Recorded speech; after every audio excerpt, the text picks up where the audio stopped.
Finance Minister Nhlanhla Nene says he feels like being back home as he leads the South African delegation to this year's biannual meetings of the International Monetary Fund and World Bank in Washington after a more than 2-year absence. Despite positive sentiment in global growth, the IMF has urged countries to implement structural changes to mitigate downturns in the medium to longer term.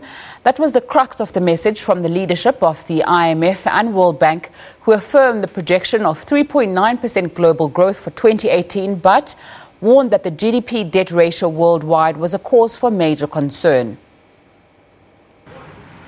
Morning, Minister. A delegation with the wind at its back and a finance minister on a triumphant return to this gathering after a more than 2-year hiatus. It's just been hectic. I've just hit the ground running and, this is how life is in this place and feels like being back home again, but different challenges. Global growth has been driven by a return of investment and a rebound in trade, but the IMF continues to warn countries to implement structural changes while the sun is shining. Global debt is at an all-time high.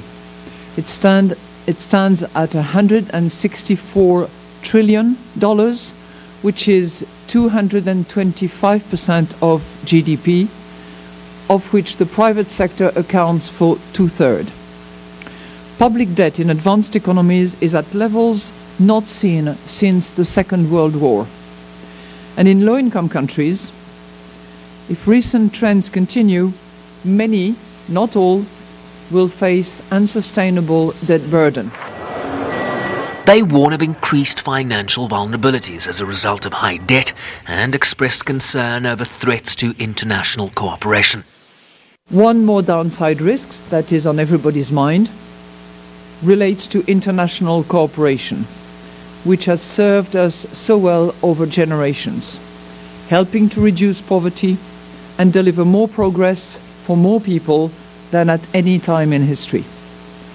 This international framework is now being questioned, especially with respect to trade.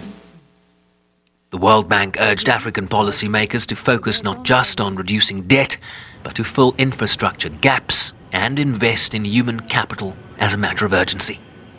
We're extremely concerned that many African countries are not prepared to compete in what is increasingly becoming a digitalized economy. Right? We also see lots of evidence that suggests that many of the low-skilled jobs will be taken over by technology. Now, there's also tremendous hope for technology. I think there's tremendous hope that technology could help some African countries, many African countries who hope, leapfrog and go forward and find new ways of driving economic growth.